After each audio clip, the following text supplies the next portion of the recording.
Hey guys, Dylan with Full Send here. Today I'm going to be making a OBD2 to GM P59 0411 ECU bench harness for, you know, if you want to tune PCMs on your laptop or desktop at home. But I don't want to make it like every other video where it's just here, cut these couple wires and put them together, because those exist, a bunch of them already. I do have a 3D printer and I do have design software. So what I'm going to whip up real quick, and the file will be in the description, is a box for these AutoZone switches. Basically, so when I'll explain it later. But I'm going to go ahead and get to designing, and I'll bring y'all back when I have the box done and ready to install. Alright, update number 1. So, printer's warming up now. I've got the design for the box done. Basically, you can see I got, like I said, I got these little LED flip switches from AutoZone. So one goes right here for 12 volt continuous, one goes here for 12 volt switched. Basically, the OBD2 port goes here. Any wires, let me move it. Any wires that need to move come in and out through here, in the sheathing, and then to like the connector, and then right here on the bottom is the bottom plate, and it uses a bolt and screw system to kind of make it so I can still open this back up if need be. So I'm gonna get that fired up on the printer, and while it's printing, I'll bring y'all back to while we depin this bad boy. Alright, so I got the last couple modifications of that finished up. I set it over here so it could start printing. If you look, it's whirring away. So when it's finished, we'll go ahead and start installing stuff into that. But in the meantime, I started thinning this out. So if you look, I got it written in my notes here, and I'll flash a photo up on the screen so that you can pause that. But off of this connector right here, the blue connector, and you can take those off. If you look, you can take these off just by simply popping the tabs at the ends and pulling up on it, and it pop right off, which makes it really easy for these to be pulled up and through. Let me set it on the tripod and kind of should give you an example. But the only pins you need are pins 1, which is the ground, 19, which is 12 volt switched, 20, which is 12 volt constant, and 58, which is the OBD2 data port. So if you look at the back of the connectors, it's kind of hard to see. Let me see if I can get it to focus. I don't know if it's focusing, but you might be able to see the indentations. There's numbers there. So one's all the way to the left, and if you look, I've actually got all of them marked off with little black tape flags. So I got that one there, that one there, that one there, and that one there. That way I know not to pull them through. And what basically I'm doing is all the rest of them get pulled out and chucked in the trash. So I'm going to pull all of them out. I already pulled that side out. I'm going to pull this side out and give you all an example. And then I'm going to pop them blue covers back on, and I can start soldering. Basically, you can see, so let's say this green one down here at the bottom, which is this orange one right here at the bottom, which is flagged. But the one next to it is also flagged.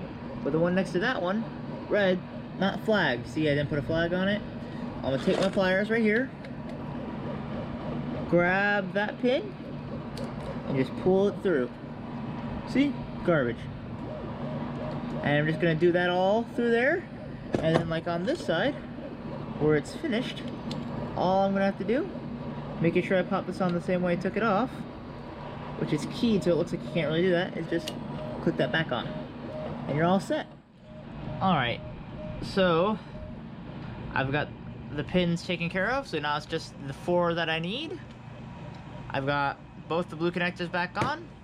I took my OBD2 port here, and I cut the extra pin wire and pin slot, it looks like it was in 14, out, because you only need 16, 1, 4, and 5. So yeah, 2, 4, 5, and 16, my bad. 1 is on the connector here. So I got those out, and then I've got my cheap Amazon power supply, 1 amp power supply here. If you want to see the specs on it, if I can get it to focus. Come on.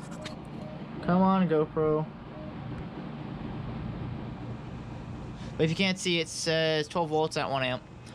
But the only issue is, I have no clue which wire is the one that I need. So what I'm gonna go ahead and do is I'm gonna cut it right here, split the ends, and then we'll plug it in and see what it is. So I'm gonna grab my cutters, move that out of the way, move that out of the way. I've got power right here. So not a big deal, but I'm not gonna plug it in until I'm ready to use it. Where's my side cuts?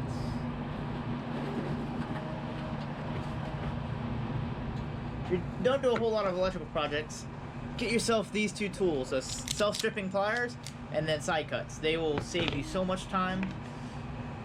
Just makes things easier on you when you're doing this kind of stuff. We don't need this end, so it can go right in the garbage. And then what we'll do, now that we got this, is I'll take the end. I want to try not to fuck them up too much because I want to keep this ferrule on it. Try and split them apart.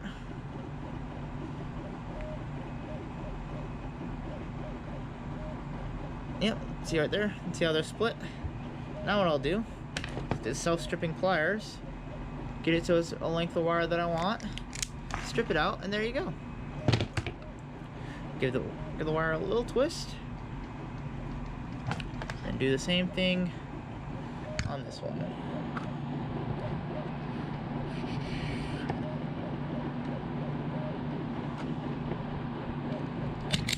Ta-da! I gotta strip a little bit more. Ta-da! I'm gonna grab my potentiometer, and if you just know which one's 12 volt, it's not that big a deal. Switch it to 12 volts. So 20 volts DC. You want to make sure that the two wires can hold stuff out of the way real quick. It's probably gonna be hard for you to see, but I'll set it up sideways here like this, just so you get an idea. And I'll set the two stripped ends right there.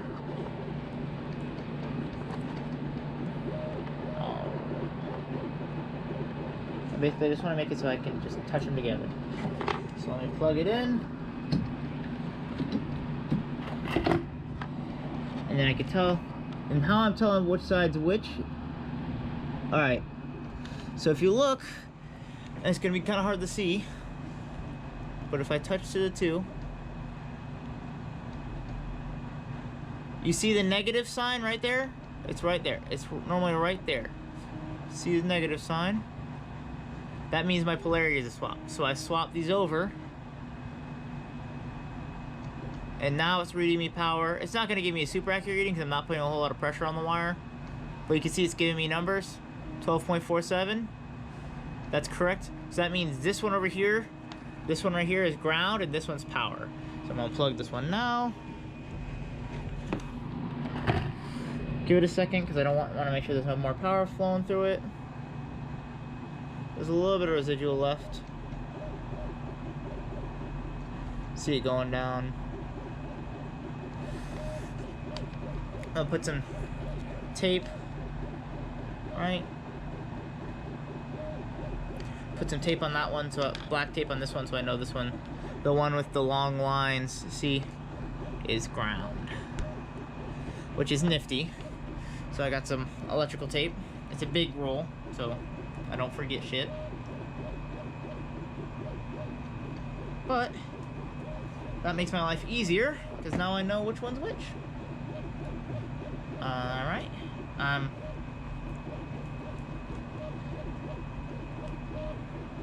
Now I'm gonna start doing a little bit of a wiring diagram so I know exactly how I gotta wire things. So I'll bring y'all back when I finish that. Okay guys, bear with me a little bit here. I know it's not the brightest, but I'm going to give you a little explainer on how my diagram works and just explaining this mess so you have a decent understanding. So first off, these little 3-prong rocker switches, they're fairly basic.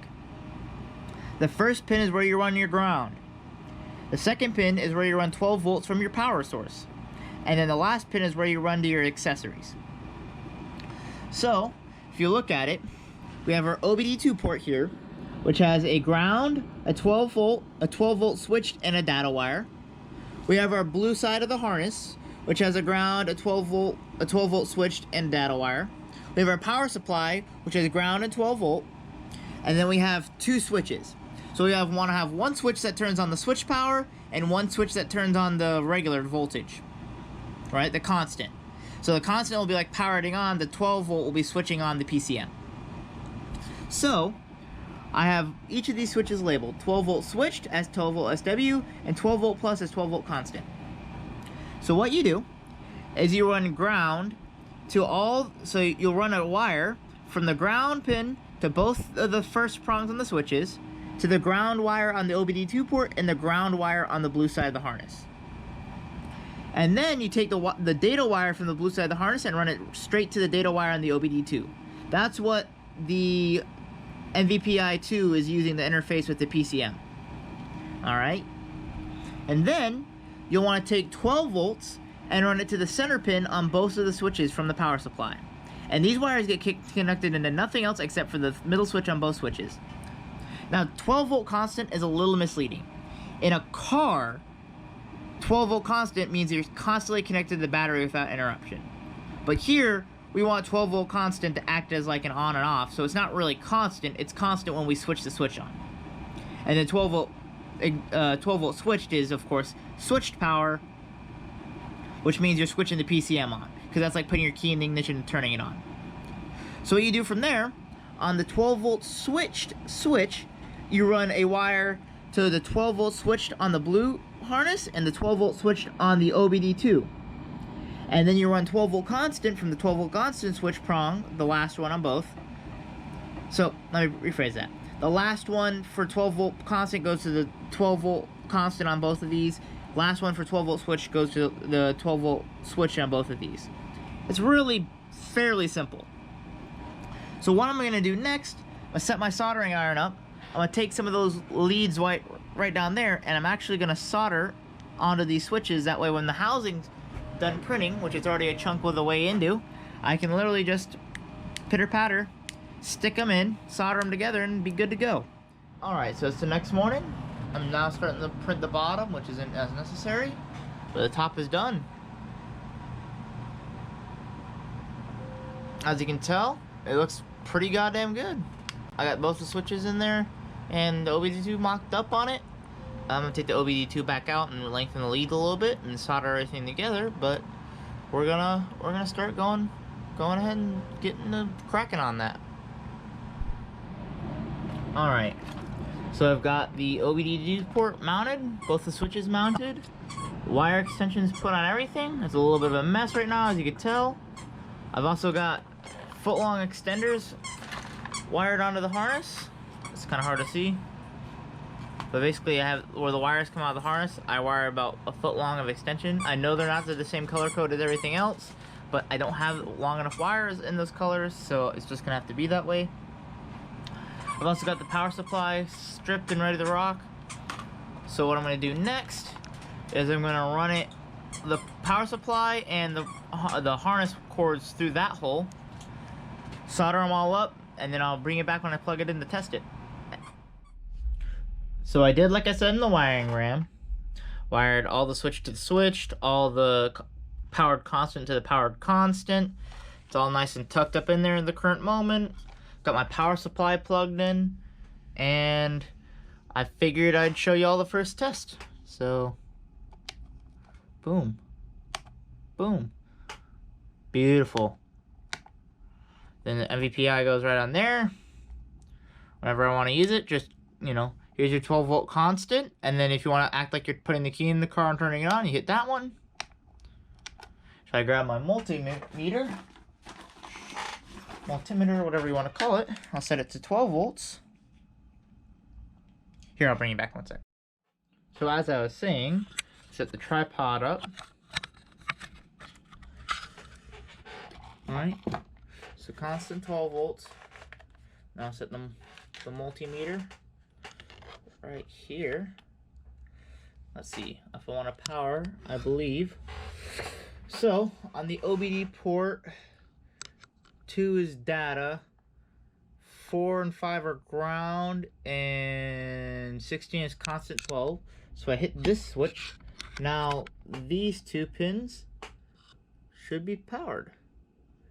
Beautiful. Beautiful. Working just as it should. And then I come over here, I snag my bench harness. Pin 1 is ground, so I'll just stick that one in there. Well, stick it in the back, I should say. Well, I won't stick it in either because apparently my prongs are too big. Give me a second. And then pin 19 is 12 volt switched. Can't tell if I gotta pop the plastic cover off.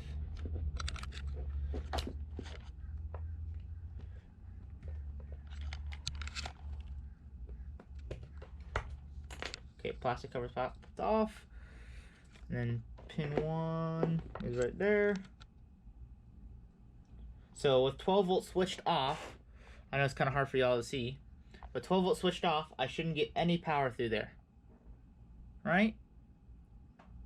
Now I'm going to go to 12 volt constant, and I should have 12, yep, and I have 12.20 volts there. Now, if I hit the switch on, and I go to 12 volt switched, I should have 12 volts. Beautiful.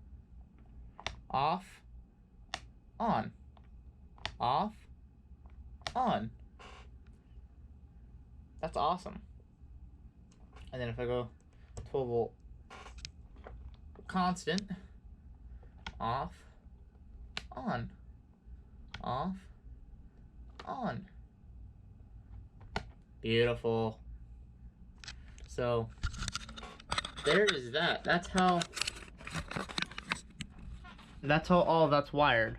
Like I said, as I did before, I did power supply to the switch, power supply to all the grounds, then I ran all the 12 volt switch together, I ran all the 12 volt constant together, and I ran those to the out prong on the switches. I'll throw a more detailed picture up on the screen here. But that's about it with that. My print keeps failing for the bottom, so I'm gonna have to glue stick it down some, but next up I'm gonna get some zip ties. I'm gonna take this wire loom I have, and I'm gonna nicely zip tie and wire loom everything together. So everything's finished printing. Got the bottom cover on, bolted in. Got all the wires nice and sheathed all the way up to there. It's fairly solid, it won't come out. Let me get this untangled real quick. If I plug it in, in order to activate 12 volt power,